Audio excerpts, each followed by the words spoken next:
We grow when we give. We grow when we give. We grow when we give. Nosotros crecemos cuando damos. We grow when we give. 与えるとき成長する。 We grow when we give. Welcome to ROG, Return on Generosity. I'm your host, Shannon Cassidy.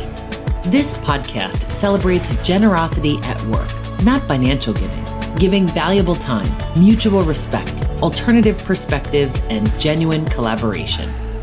Our special guest today is Dr. Serena McCalla, fondly referred to as Dr. M, a science strategist at iResearch Corporation, an organization which she founded. Serena has dedicated her life to advancing science and science education while working with the nation's most promising youth.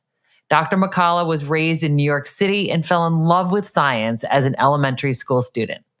Dr. McCalla has earned numerous awards for teaching and mentoring. Her students have won virtually all STEM competitions that are publicly accessible regionally, nationally, and internationally.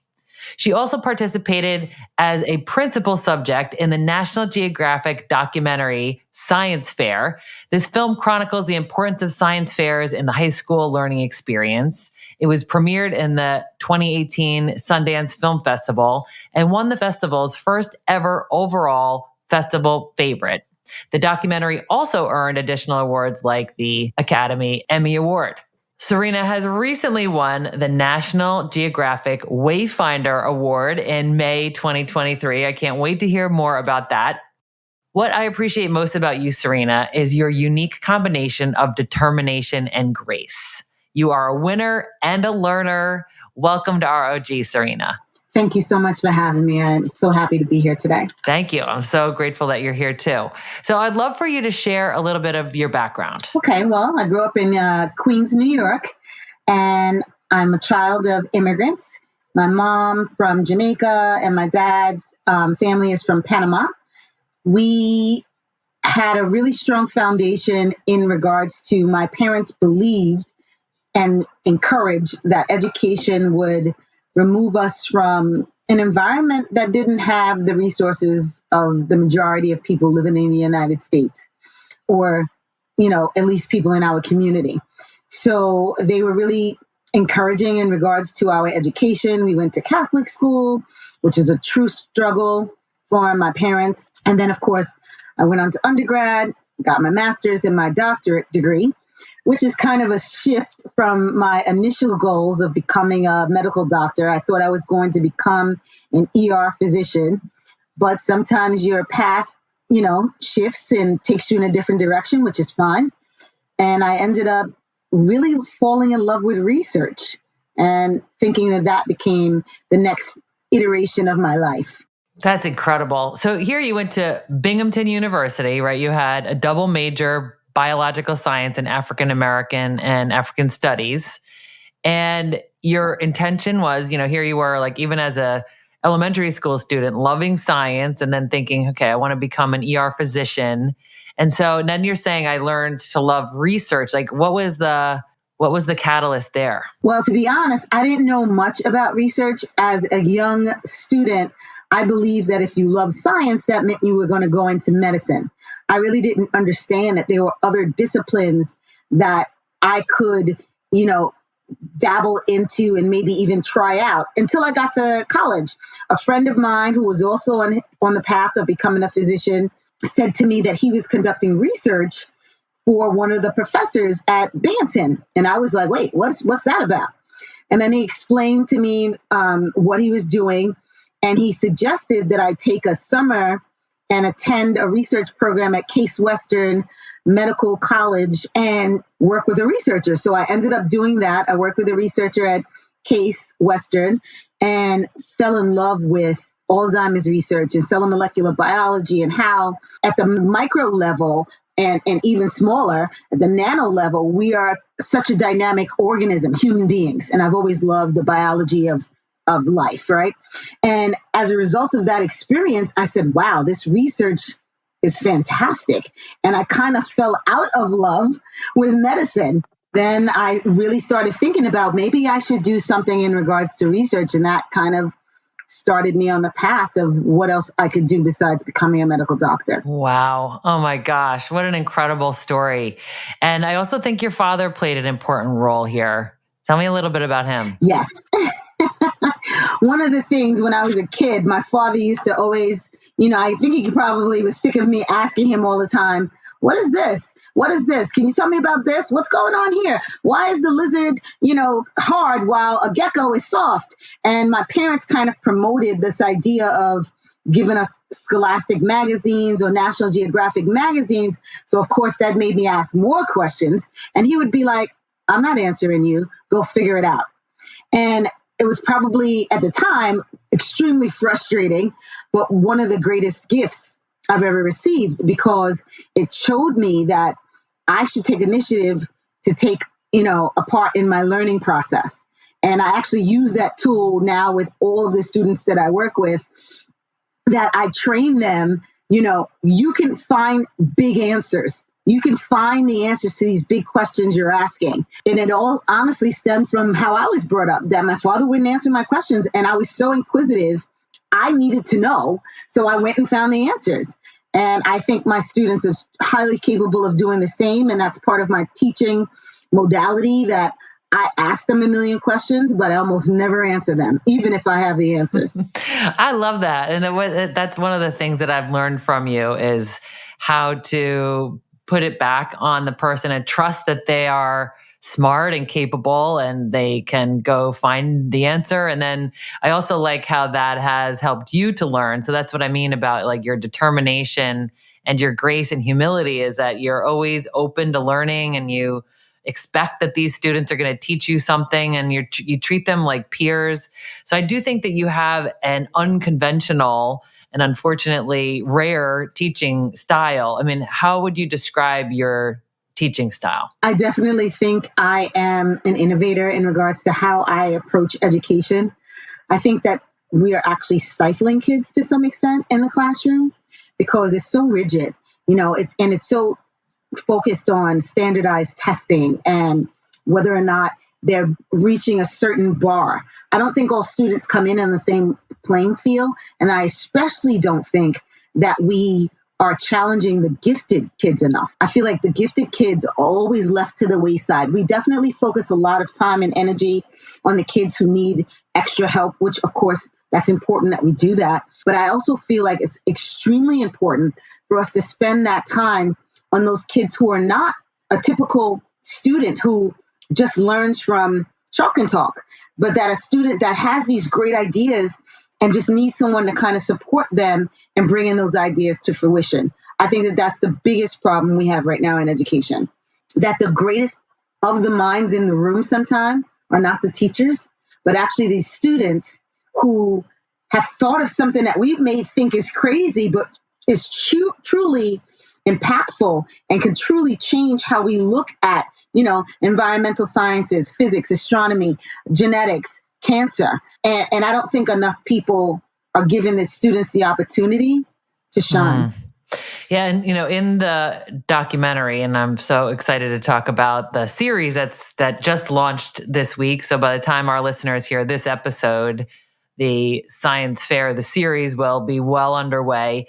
But in the documentary science fair, there's a character named Robbie who has a teacher who does not have the same kind of philosophy and was like, you know what, Robbie, why don't you just stick to your homework and read the thing that I asked you to read? And then I saw a clip of the two of you talking about what would have it been like had he been one of your students. I just would love for you to just speak to those who understand what you're saying and could maybe take a page out of your book. I love Robbie. I met Robbie after the National Geographic launched, like a launch party. And that's when I first met him. So they kind of built the documentary science fair in sections based upon the location of where they were filming. So I never met him in person during the taping. But after the film was released, I met him and we had a conversation. And he was like, oh, you would have hated me if I was in your class. And I said, actually, Robbie, I wouldn't have. The difference would have been that I would have focused you. I would have allowed you to follow your passions and to do the phenomenal work that he ended up completing, but I would have also challenged you to also be a great student by doing some of the tools and tasks and foundational things that a student needs to do in order to succeed. I don't want to disrupt education by saying everything we've done in the past is wrong. But I definitely think that in 2023, 2024, and moving forward, we need to look at how we're training our students. And I think that we're still using practices from 100 years ago that no longer work in this fast-moving, digital, virtual, in-person, lack of outside classroom. And Robbie is a prime example of a student that was truly capable and probably, on the level of gifted, but didn't have support. And if he just had someone, and not that his parents didn't support him and love him, they just didn't know what he was doing. And when you find those kids, they need someone that gets them, because that's the only way this world is going to move forward faster. We're moving at a snail's pace compared to what's available out there. And these kids, these kids are going to change the world if we let them, or they won't because we stop them. Exactly. I love that. And, one of the quotes that you're famous for saying is, if you can dream it, complete the work and make your dream reality. So say more about that, Serena. It is definitely the foundation on which I stand. My students, everyone thinks when I used to work with Jericho that it was because they were all brilliant and they moved from far and wide to work with me. No, I have students at my iResearch corporation, iResearch Institute, that maybe are not the top of their class, but they're also achieving some of the same outcomes as my Jericho students. And they're doing that because they're being well trained. This idea of being successful in science is not by accident, it's by practice. So I train my students that if you want to be successful, you have to do the work. You have to read the literature. You have to answer the hard questions. You have to ask hard questions. And then you have to be okay with maybe not being successful. Failing is not a bad thing if you show when you fail that you learned something. So to me, failing is just another way of learning. And then we pick ourselves up and we keep going. And that's why my students are successful. It's definitely not just because of the resources available to them, because I've worked with students who don't have those levels of resources and they're still very successful. So it's definitely about a mindset. How much are you going to put in to get the outcome that you hope to achieve? It's very growth mindset, very empowering and agency driven. And it reminds me of the Nelson Mandela quote of I never lose, I either win or I learn. And I think you live that and you model that and you encourage that. It's so beautiful. Well, you mentioned the iResearch Corporation, which is the parent company of iResearch Foundation, iResearch Institute, iResearch Academy, and iResearch Science. Would love to hear you share, how that became a thing and, just what are those entities? It's kind of a great story. I used to go to science research competitions and help students who were not my students. And my students would get so upset with me that I was doing that. And they were like, Dr. McCalla, how are you helping our competition to beat us? And I said to them, if they can beat you by me working with them for 15 minutes, 20 minutes, then they should beat you. So they used to really get upset with me. And then after a while, they were just like, forget it. You know what? You're going to do it anyway. So they actually set up my first website, iResearch Science, so that I could give away tools to help kids learn more about the science research process. And then they built my second website during COVID for iResearch Institute so that we could now do research projects virtually. So iResearch Institute is a program where my students come to me far and wide. I have students from Korea, China, Paris, London, of course, all over the United States that work with me during the summer when they're out of school.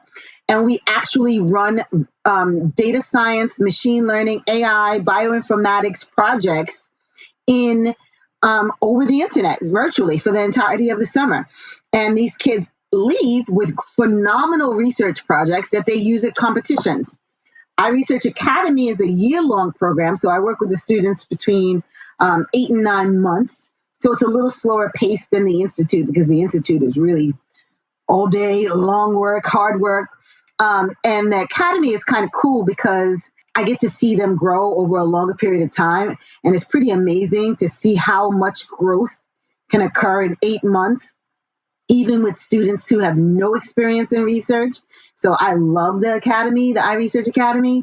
And then, of course, our foundation was built on the back of giving back. I want students who were like me, who didn't have a lot of support, to be able to join my programs. And the foundation, the iResearch Foundation, allows people to donate so that we can, support kids who are underrepresented to join my programs and to work with me directly. Unbelievable. And what's your track record like? I gotta say, we're pretty good.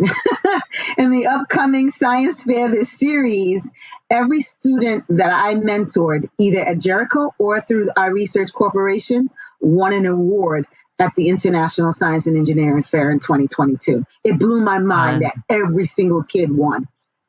Unbelievable. Priceless. That's it. And so for those who are listening, who this is like a foreign topic, they haven't seen the documentary, they do not know what we're talking about.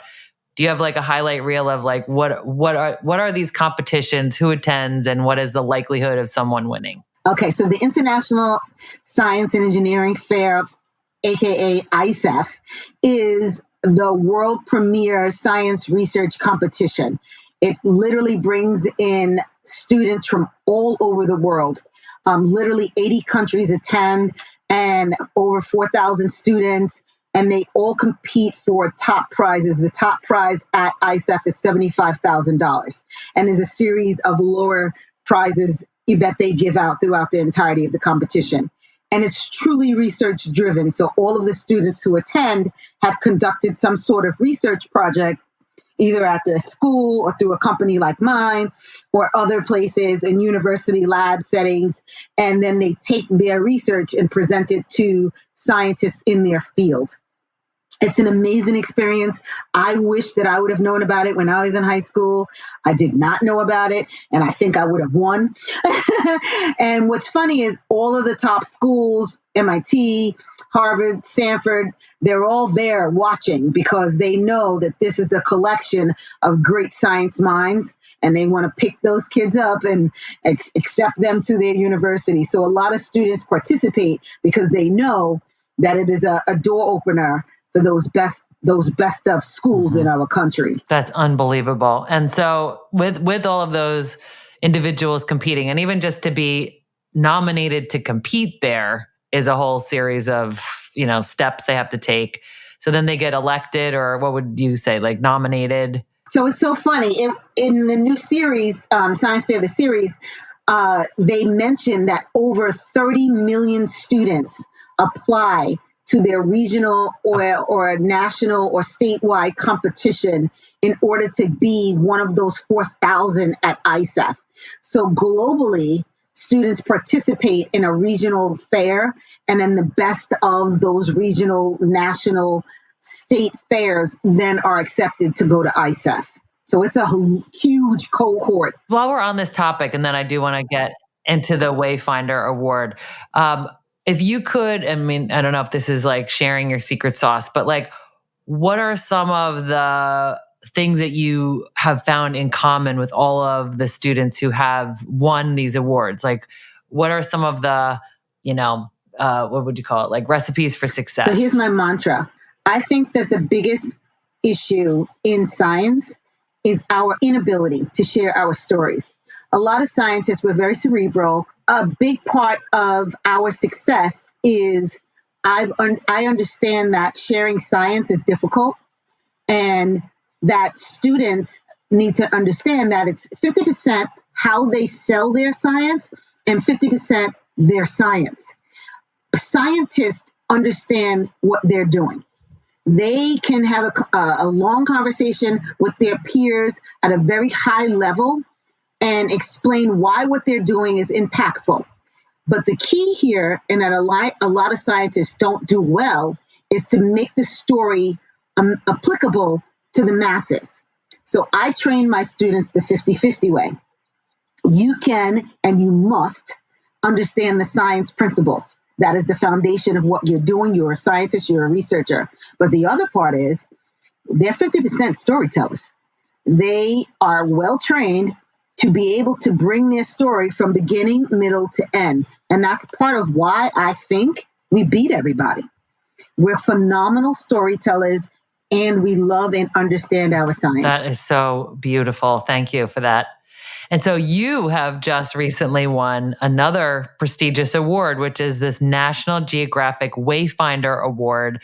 Would love to hear a little bit more about that and who are your peers there and what are you doing with that award? I have to be honest, that award is mind-blowing to me because, as I stated before, I've read National Geographic magazines from as long as I can remember.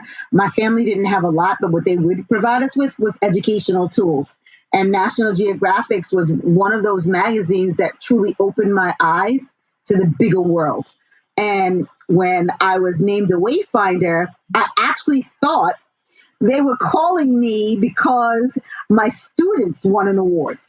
So I was really, truly confused when they reached out to me. I thought that they were reaching out to me to tell me that one of my students were nominated for an award and giving me the inside information about that award. Long story short, you have to be nominated to become a Wayfinder, and they basically research you and how they follow you and look into your life and figure out what makes you worthy of becoming a National Geographic explorer. And I didn't know this was happening. So about a year, they're looking at individuals who are nominated, and they're narrowing it down to 15 people internationally that are awarded the Wayfinder Prize.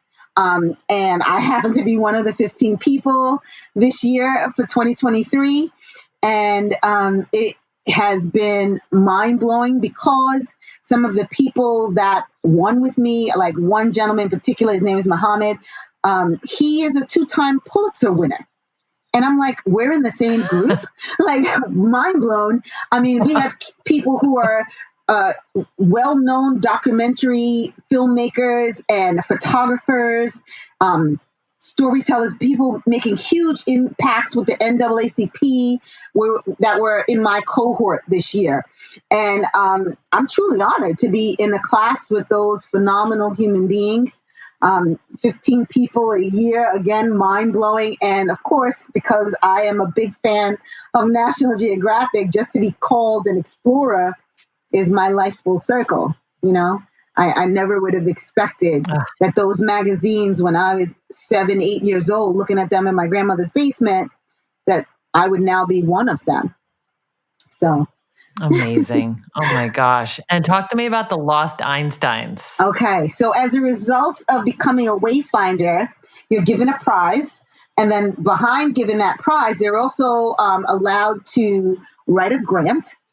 And National Geographic will award you up to $100,000 to bring your grant idea to fruition. So my idea is the Lost Einsteins Project. And my goal there is to have teachers, not parents, because sometimes we're biased, but teachers recognize students who they think are exceptional. But I want students who are underrepresented and underserved to now have access to me. And I'm going to try to help them bring their project idea to fruition with some of my mentors. And then we're going to compete and give them prizes and let them use that prize money to attend, you know, the most prestigious competitions like ISAF. So my goal is now to find those kids who are like me that maybe did not know that ISAF is a thing, to now expose them to what I didn't get exposed to, because we don't need another generation in lack. We need another generation of change makers and wayfinders, you know, that are going to help make this world a better place and correct some of the mistakes that the adults have made for them. No doubt. Yeah, they're going to struggle. The next 2 generations, we've done a lot of wrongs. And now we need them to fix some of the problems. And we have to recognize that those wayfinders are not just in a small group. They're all over the place. And coming from a bunch of different mindsets. And each of those minds collectively is what we need to change the world. Amen. That is so right on. And, your students are working on cutting edge research in all kinds of areas like environmental problems, disease, finance, suicide risk prevention, education. I mean, what else would you add to that list? Anything my students want to study, they can study. My big thing is that whatever they're doing, they're passionate about it. So we literally do projects in astronomy. We do projects in a lot of biomedical projects because I think the kids understand, especially with COVID, that we need scientists to figure out our next iteration of drugs and antibiotics and vaccines and understanding the genetics of disease. A lot of my students work with bioinformatics projects.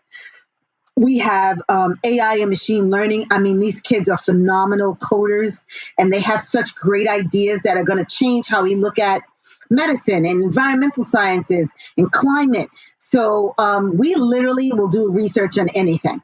As long as I can find a mentor to work with the student, we're like, yes, let's go. So anything, any field of science, there's 100 branches of science. Anything they want to do, we'll do. I love it. And back to you being an unconventional educator, I think you leading with what are you passionate about?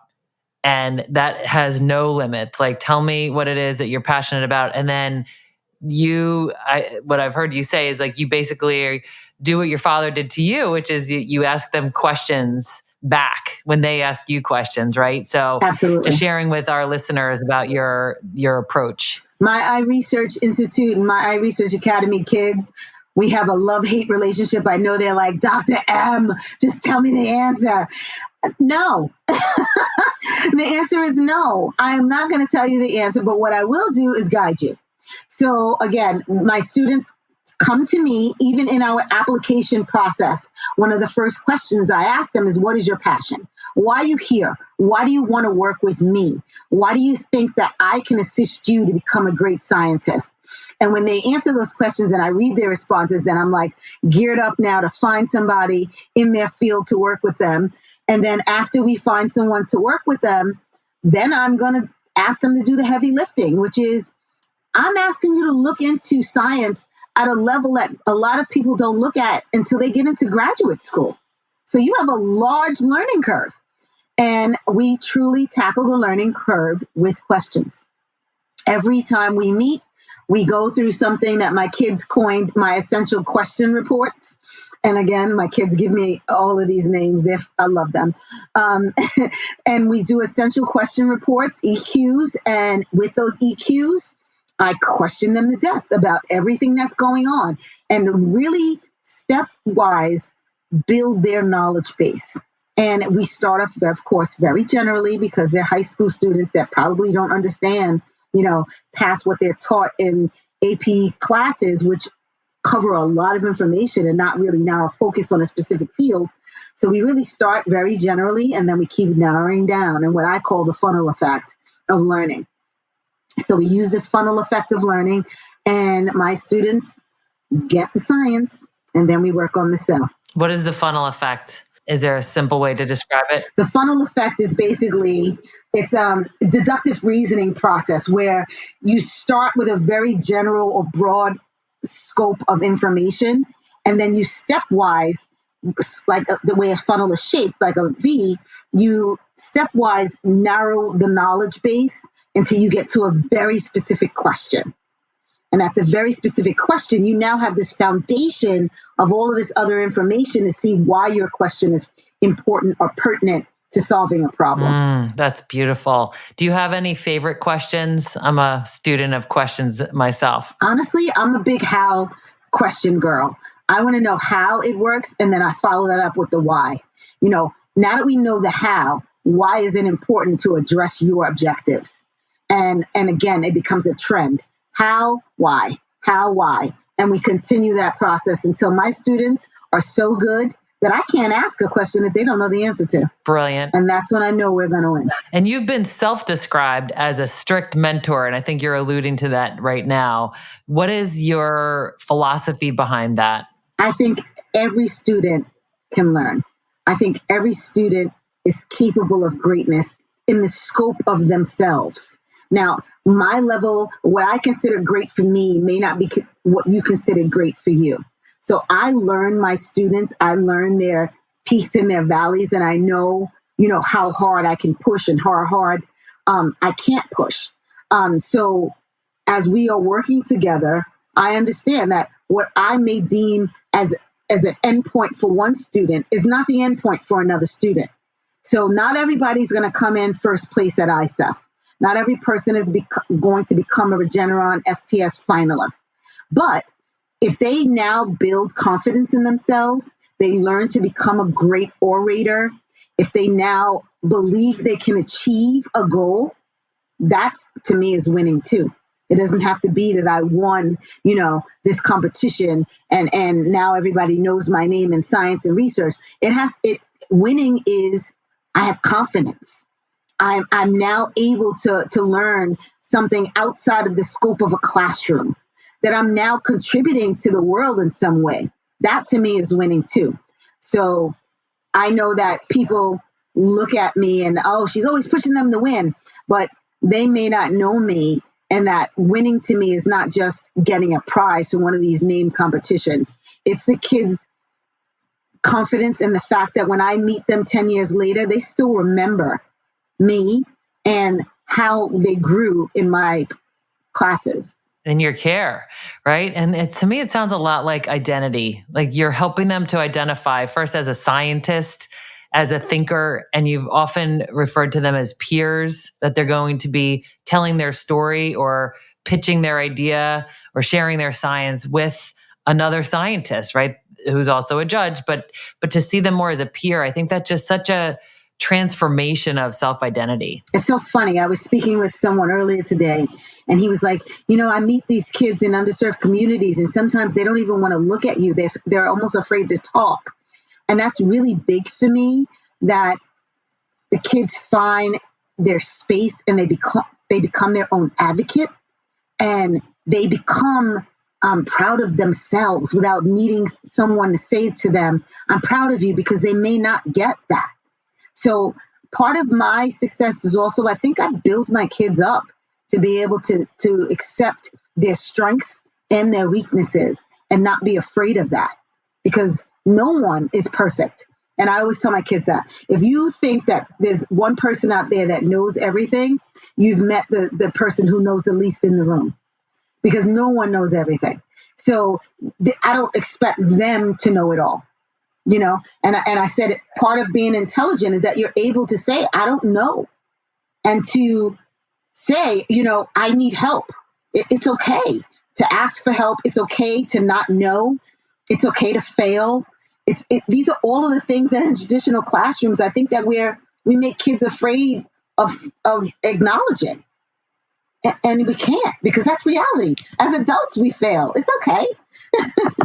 Life doesn't end. Totally. Yes, absolutely. So the National Geographic TV Disney Plus docuseries released in December 2023 called Science Fair, the series. What can you share with us about it? I love it. It starts off with this dramatic opening as per Nat Geo style, and it really walks you through some of the struggles that the kids are facing in real life, and then how they use science to kind of bolster their self-worth and share their passions again with the world. So it really is an entertaining, fun, and a little science heavy, in a good way, experience about a bunch of kids from all over the globe who are aiming to attend the International Science and Engineering Fair. And of course, Jericho and my students and myself, we're in the beginning series, episode 1. And it shows a little bit my strict side, but also if you can hear the students, that they also know that I love them and that I'm there just to make sure that they're achieving their goals. So it's a fun series, taking you again all over the world. There's kids from Zimbabwe, Puerto Rico, and they show Brazil and other countries, and Russia and Sweden, and everyone from interested in science and research all over the world are in that fair and being represented. So it's pretty fantastic in that series. Oh, thank you. I cannot wait to dive in. The documentary is exceptional, and it's exactly what you said. It raised my awareness to like this leveler of humanity. Like, of course, everyone wants to succeed, but everyone also wants to make a difference. It had a lot of ROG, return on generosity, in my mind, from the mentors like you and the teachers to the colleagues, even the individuals. Like in one scene, somebody did not get nominated to ISEF, and she went around and hugged her classmate and congratulated her because she had been nominated. So there's just, and that it's a global thing, right? It's a global effort, and it was just so unifying and beautiful. So I encourage everybody to watch it. So at the end of every episode, we look for some takeaway tips, some ways that our listeners can apply what they've learned to their own lives. And there's a lot in what you said, Serena. And I would say one that really stands out for me is to find your passion. The way that you speak to your students about finding their passion, right? Everyone to find their passion. And I also liked how you said, share your story, right? Figure out like, what is your story and how can you share that in a compelling way to help people understand a little bit more about you, but also the thing that you're trying to convince them of. And then of course, the quote of anything is possible if you have enough passion and determination to put the work in to make your dreams a reality. Anything you would add to that, Dr. M? That was fantastic. I think you kind of summarized my hope for the next generation of scientists. I just want the kids to do what they want to do, and while doing so, benefiting the world. And it's so funny because we're so interconnected. It's now not just, where you live, what state you live in. Everything we do impacts the entire planet. So it's kind of phenomenal that these kids at, ages 13 to 18 are able to see how their small piece can change the world on a large scale if really brought to fruition. So I'm excited for the next generation of scientists. These kids are giving me hope. I'm seeing a lot of them also very eager to pay it forward. And when they're now working on their doctorates and building their businesses, that they're helping people and sharing what they were taught, which is no one's on an island. And it's part of our responsibility as being good humans to make sure that we're helping the next person up. And I'm seeing that in my students, and I'm really proud to know that I'm leaving a legacy of great minds behind. Yes, you are. I'm so grateful for you as a human, as a friend, and as a guest. Thank you for sharing your wisdom with us. Thank you so much for having me. It's been amazing. Thanks for listening to ROG, Return on Generosity Podcast. Please help us grow by subscribing and reviewing us on your favorite podcast player. And for more information, visit bridgebetween.com. We grow when we give. 우리는 나누면서 성숙합니다. We grow when we give. On rayonne quand on donne. We grow when we give.